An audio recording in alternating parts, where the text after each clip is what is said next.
Mi nombre es Mauricio Gómez, voy a fungir como moderador. Le agradecemos solamente al comité organizador darnos esta oportunidad y vamos a comentarles que cada uno de los expositores tiene hasta 45 minutos para hacer su exposición. Vamos a iniciar y en este sentido nos da mucho gusto poder presentar a Arnulfo Maldonado Robles. Él es indígena zapoteco, originario de Santiago Laxopa, Ixtlán, Oaxaca, y él nació el 15 de agosto del 61, realizó sus estudios de educación primaria en la Escuela Primaria Rural Federal Marcos Pérez de la misma localidad. Con la intención de continuar con los estudios, migró a la Ciudad de México, pero fue hasta el 79-82 cuando se efectuó los estudios de secundaria en las escuelas particulares en el turno nocturno. Los estudios de bachillerato los realizó en la Preparatoria Popular Lázaro Cárdenas del Río del 83 al 85. Posteriormente cursó 2 semestres de la carrera de Ingeniería Agrícola en la Facultad de Estudios Superiores de Cuautitlán de la UNAM, y para finales del 86 se incorporó en el Magisterio del Estado de México como profesor horas clase en la secundaria Francisco Villa del barrio de Mineros en Chimalhuacán. Dentro de su experiencia laboral fue asesor técnico de la delegación de la Magdalena Contreras en el 96, como extensionista Sinter en Milpalta del 1 de septiembre al 31 de diciembre del 96, como extensionista Sinter de la delegación Magdalena Contreras en el 98, como capacitador del Servicio Estatal del Empleo de los Días de Servicios de Empleo de Tláhuac en el 2001, como especialista de seguridad alimentaria en el equipo estratégico nacional del Sistema Nacional del DIF del 2004.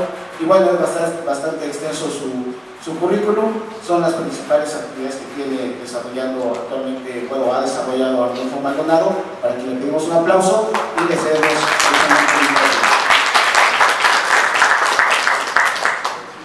Muchas gracias. Para no perderme, voy a leer el documento que traigo. Comentarles que yo he estado inmerso en el movimiento indígena nacional. Al llegar aquí en el DF, nosotros como indígenas, como zapotecos, no falta los hermanos que nos acojan en cualquier espacio que esté en los grandes centros. Nosotros tenemos los famosos redes de paisanaje, que es por lo que, digamos, nos defendemos, ¿no?, de la discriminación, nos defendemos de todo lo que hay, pues, cuando uno llega a la ciudad. Entonces, yo llego a la ciudad y vamos construyendo un colectivo en el Estado de México que actualmente se llama Alianza de Organizaciones Oaxaqueñas en el Estado de México, y allí, pues, evidentemente concluimos con los 16 pueblos indígenas del estado de Oaxaca y que están asentados en el Zahualcóyotl, y de ahí brincamos para el DF, y por ahí en el 2004 o 2005 creamos lo que era la Alianza de Organizaciones Oaxaqueñas por la Guelaguetza y la Diversidad Cultural. Finalmente fuimos los promotores de las famosas fiestas del pueblo, la Guelaguetza en el Zócalo capitalino, que después parte de la política de exclusión, de no reconocer los derechos de los pueblos indígenas, pues nos quitaron ese espacio que ya habíamos conquistado en el Zócalo de la ciudad. Pues voy a leer el texto que tengo preparado. Dice: la lucha de los pueblos indígenas por sus derechos ha estado presente a lo largo de la historia de la humanidad y se presenta de diferentes maneras. En primer lugar, tenemos la concepción igualitaria de individualismo, que quiere ser iguales a personas y colectividades muy diferentes. De ahí empieza la exclusión y la discriminación. Nos referimos toda la época del colonialismo, ¿no?, del racismo, de conquista. Entonces, prácticamente estamos hablando de esa etapa. Luego viene, pues, otra etapa, que es el liberalismo y el nacionalismo, que propugnaban por una cultura común, imponiendo una lengua, una norma y una cultura común. El nacionalismo no solo se apoyó en la invención de un proyecto que negaba las diferencias internas de los grupos y los pueblos, sino que se diseñó y se aplicó políticas de homogeneización, tanto jurídico, cultural y en los términos políticos, es decir, promovió por los propios recursos de los estados nacionales la asimilación en algunos casos e incluso en el exterminio en otros de quienes no compartían los ideales de los proyectos nacionalistas. El liberalismo, inmiscuido con mucho individualismo y nacionalismo, ¿no?, en el contexto de la modernidad, promovieron un modelo de Estado homogéneo que rechazó y persiguió las diferencias. De allí devino otras expresiones de expansionismo y de fascismo. No recordemos Hitler, ¿no?, persiguió al pueblo judío. Entonces, siguió. El liberalismo es la versión mexicana del liberalismo individualista europeo, ya que instauró un régimen de igualdad jurídica después de encabezar el movimiento independentista frente a España. El liberalismo mexicano, obedeciendo al modelo del nacionalismo europeo, se distinguió por negar todo valor de las instituciones que no estuvieran supeditadas directamente a través de una ciudadanía dependiente del Estado. De allí que se declare proscrito todo el pasado indígena por atraso, abyecto, traicionero y rebelde con el progreso. Después surge otra corriente, que es el indigenismo. Entonces dice el indigenismo, dice Agustín Basabe, ¿no?, la mestizofilia, dice, ¿no?, surge como un ideal de forjar una patria que reuniera ambos elementos, con una solución definitiva para lograr la homogeneización nacional tan deseada. De allí surgieron conceptos de cómo mejorar, regenerar, culturizar, educar, en síntesis, salvar al indígena de su atraso e incorporarlo a la vida nacional, pero esta vez ofreciendo ayuda con las herramientas y el conocimiento de la modernidad. Dichos postulados se hicieron efectivos mediante una política indigenista de asimilación que, como resulta patente, se sostenía más que la fusión biológica que la imposición de la cultura nacional. En los tiempos de globalización emerge otra corriente, el multiculturalismo, por lo tanto se convierte en otra cara de la moneda de la globalización homogeneizadora. Sus planteamientos generales, sustentados principalmente en Carlos Taylor y Litka, proponen que las minorías nacionales, los grupos étnicos, los pueblos originarios tienen derecho a mantener sus identidades, incluso la autonomía, la libre determinación, siempre y cuando respeten los principios liberales de la libertad individual y de los derechos humanos. El multiculturalismo se entiende como el reconocimiento del derecho a la libertad cultural, es decir, el respeto a valores, costumbres y formas de ser, pero no vislumbra derechos políticos o territoriales. Así, el multiculturalismo es en general una política legislativa y de gobierno que gestiona la diversidad étnica, pero no deja de discriminar desde el momento en que su motivo u otro niega los derechos esenciales aceptados en el derecho internacional y que se enuncian tímidamente en las constituciones nacionales. Dicho esto, vamos a ver algunos instrumentos, cómo ha ido pues el reconocimiento del derecho de los pueblos indígenas, pues ha sido a través de la misma lucha, ¿no?, contra la discriminación, contra el racismo y todo eso. Entonces tenemos algunos instrumentos que en diferentes tiempos se han dado. Tenemos lo que es la Declaración Universal de los Derechos Humanos de la ONU, tenemos el Pacto de Derechos Económicos, Sociales y Culturales, tenemos la Declaración de la Conferencia Mundial sobre el Racismo, Xenofobia, Discriminación Racial y Formas Conexas de Intolerancia, tenemos el muy conocido Convenio 169 de la OIT sobre pueblos indígenas tribales y países independientes. También en 1969 se aprueba el Convenio 169 de la Organización Internacional del Trabajo sobre pueblos indígenas y tribales en países independientes, y el 5 de septiembre de 1970 90 fue ratificado por el Estado mexicano. O sea, el Estado mexicano debería de aplicar todo lo que dice el artículo 169, ¿no? Este tratado internacional, el convenio 169, forma parte de la legislación nacional de acuerdo con el artículo 133 de la Constitución Federal, por lo que al firmarlo y posteriormente ratificarlo, el Estado mexicano se ve obligado a velar por su cumplimiento en los 3 niveles de gobierno: federal, estatal, municipal. Entre los derechos más importantes que reconoce este tratado tenemos derecho a su integridad como pueblo, derecho a ser consultados, el derecho de decidir sobre su desarrollo, y es uno de los instrumentos más importantes, ¿no? El convenio 168. También tenemos la Convención Interamericana de Derechos Humanos de la Organización de Estados Americanos. Eso en el marco internacional. En el marco nacional tenemos la misma Constitución, en su artículo 2, menciona el reconocimiento, pues, de los derechos de los pueblos y comunidades indígenas.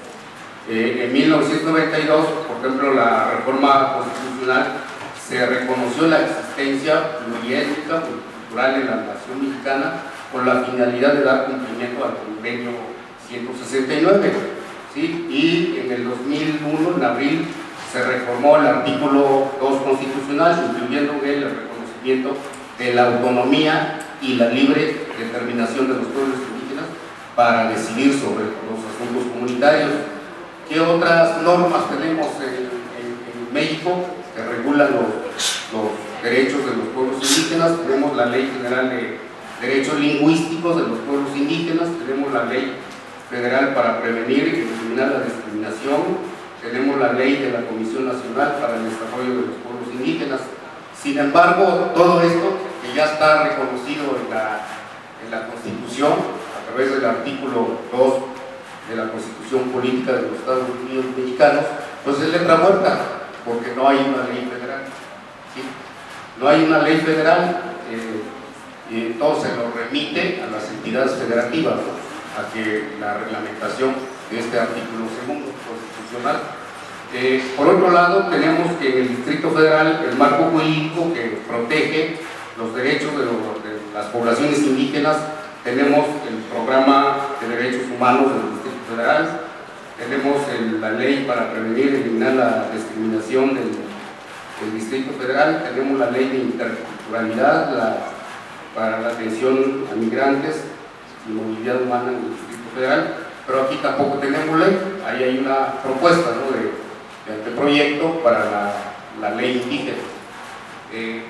Y tenemos en la Constitución el artículo 2 que habla, que reconoce pues el carácter multiétnico y pluricultural de la nación. Sin embargo, a la hora de decir quiénes son indígenas, solamente hace referencia de los que todavía hablan una lengua, ¿no? Siendo que, luego yo les digo, en el caso de los indígenas que estamos ya en la ciudad, nos reivindicamos pues indígenas, muchos ya somos de segunda, tercera, cuarta generación y ya hemos perdido la lengua o nos falta pues una facilidad de hablarlo y de conversarlo, ¿no? Entonces, esos no los registran porque el INEGI solamente dice son indígenas los que tienen voz, ¿no?, los que tienen la lengua. Entonces, dice eso. También nos habla yo decía, en la etapa del indigenismo, pues pasaron muchas cosas. Después de la revolución, en 1921 se crea el Departamento de Educación y Cultura para la Raza Indígena. O sea, todavía trae el racismo, ¿no? Y ese departamento le nombra Educación y Cultura de la Raza Indígena.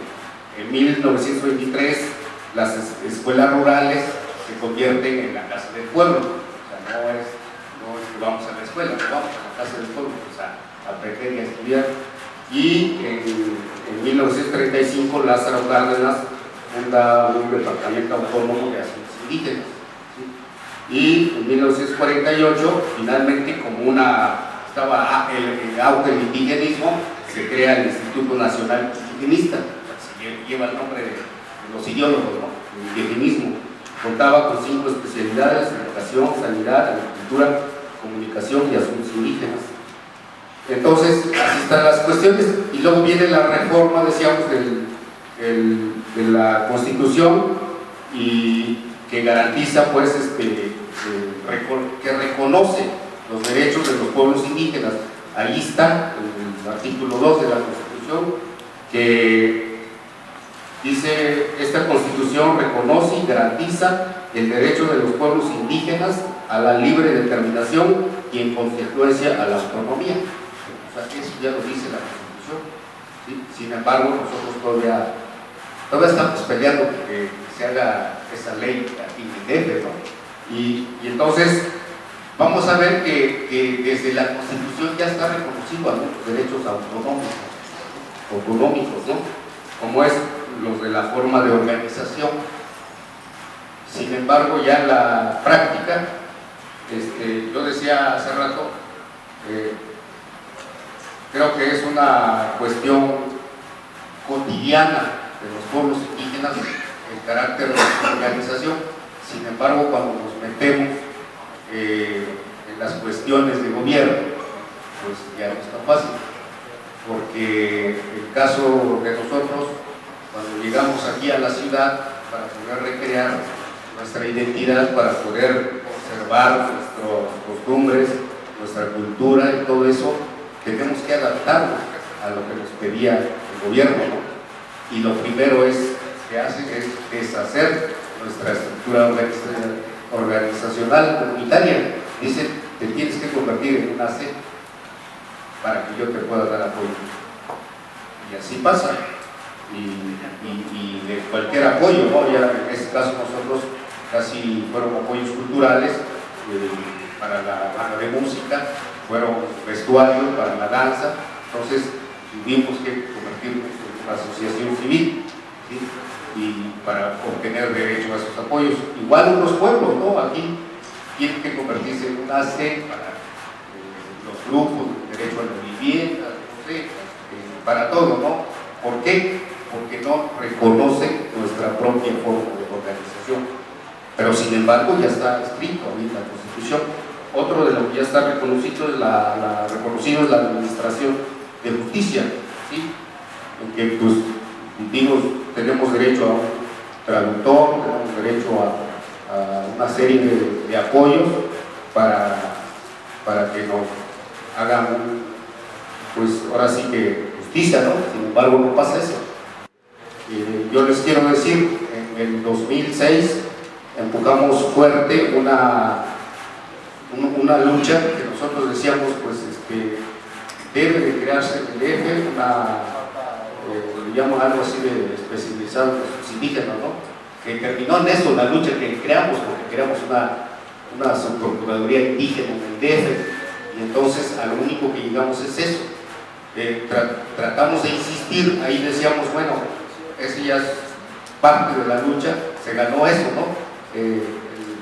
Se ganó la Fiscalía Especializada en Asuntos Indígenas, está aquí por Suárez, se ganó eso, pero decíamos era crear varias fiscalías, y hablábamos del territorio del DF y la zona metropolitana, donde está inmersa mucha población indígena. Decíamos, pues al rato peleamos otra para Iztapalapa, otra para Lagan, de tal manera, esa era la idea de construir realmente la Fiscalía Especializada en Asuntos Indígenas. Sin embargo, pues ahí quedó pero no muchos que dijeron ya, pero sin embargo ahí está eso, ¿no? El acceso a la justicia. Otro de lo que ya está reconocido también es las autoridades comunitarias, la elección de autoridades comunitarias para sus usos y costumbres. Entonces también se da más, pero en los territorios indígenas. Para el caso de aquí de la ciudad, nosotros decimos, de facto lo vivimos, ¿sí? De facto hay infinidad de organizaciones indígenas que tienen sus mesas directivas, que tienen sus patronatos, que tienen sus organizaciones, Y de facto ahí existe. ¿Por qué? Porque no están reconocidos en el marco del gobierno, pues en este caso del DF. En el caso de los derechos lingüísticos y culturales, pues igual pasa, ¿no? Igual pasa, ¿sí?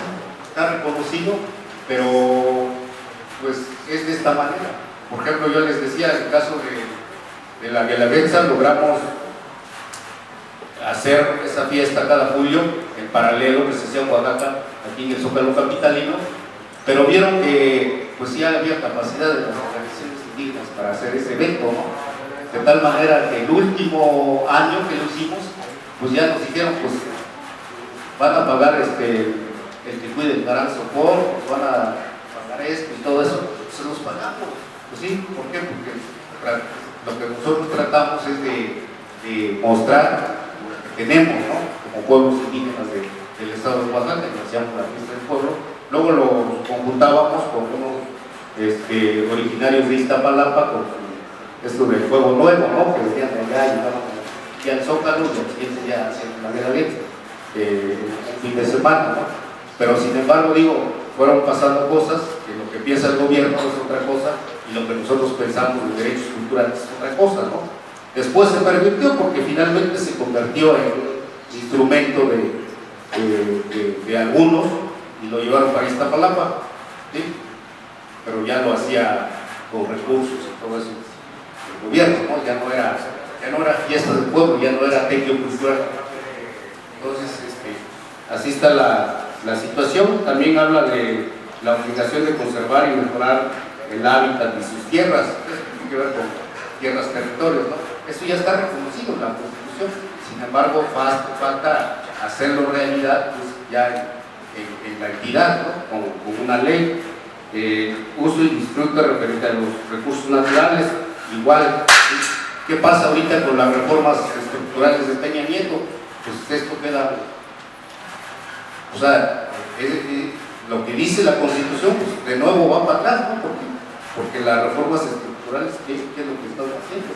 Pues entrada de transnacionales a los territorios indígenas para la misma política extractivista, ¿no? del gobierno, ¿no? Las minerías, todo. Entonces, pues todo esto que ya está escrito en la Constitución, pues va contraviene pues ahora con la política del gobierno federal.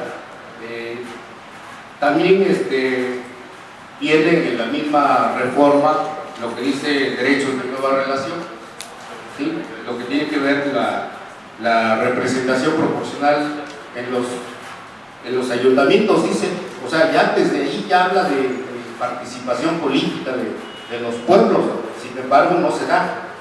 Y igual nosotros como organizaciones indígenas hemos estado tratando de participar políticamente, ¿no? Yo me acuerdo en el 2006, allí hay varias organizaciones de diferentes pueblos, ahí nos sumamos nosotros, creamos lo que es la comisión, la Secretaría de Asuntos Indígenas, allí en este caso el PRD del DEF, ¿no? Y sí, hay entramos y todo eso, pero luego a la hora de lo que le llaman las cuestiones de reconocer pues una población que vive aquí y darle una representación, pues dicen, no, pues hay 4 espacios para 4 compañeros que quieran, pero pues en la lista plurinominal, pero las últimas, ¿no? Entonces, no, pues es nada más, es una vacilada y es una burla, ¿no? Porque pues, si quisieran hacer efectivo lo que dice también la participación política de cada uno de los partidos para darle pues la cuota de la población indígena allí, pues hubieran puesto en los buenos lugares, pero no, así pasa, ¿no? Y así pasa la circunscripción federal y todo eso, ¿no? Realmente no es cierto, pues, de la representación. Me acuerdo también anduvimos en la Cámara de Diputados en un congreso indígena igual, y ¿qué pasaba ahí? Pues ahí llegaban los diputados, yo soy diputado indígena, pues, oye, hermano, ¿qué pueblo te eligió, no? Que yo sepa, todavía no hay reconocido de esa forma, solamente hay un gobierno popular que se dice, ¿no? El que es Chará, ¿sí? Donde no entran los partidos, no entra nada, y esos sí son representantes indígenas populares. Entonces le decíamos a Marcos Matías, tú eres el perro de Beckman, tú eres el no te vengas aquí con que eres diputado indígena, ¿no? Y de ahí también decimos, pues los liberales, los reformistas y todo eso, que muchos dicen, si el indio Juárez llegó a ser presidente, ¿por qué no otro indio no? Lo que no saben es que Juárez, para llegar a ser grande, tuvo que dejar de ser indio, ¿sí? Para adoptar las ideas liberales de la pequeña burguesía emergente. Entonces yo les digo, muchos de nosotros intelectuales indígenas, para trascender tenemos que quitarnos nuestra ropa, nuestra identidad, todo eso, nuestra voz, para ser alguien, porque la discriminación está complicada, ¿no? Y el reconocimiento de nuestros derechos, pues algo más. Bueno, eso les quiero decir más, pero creo que ya tengo tiempo. Gracias. Gracias.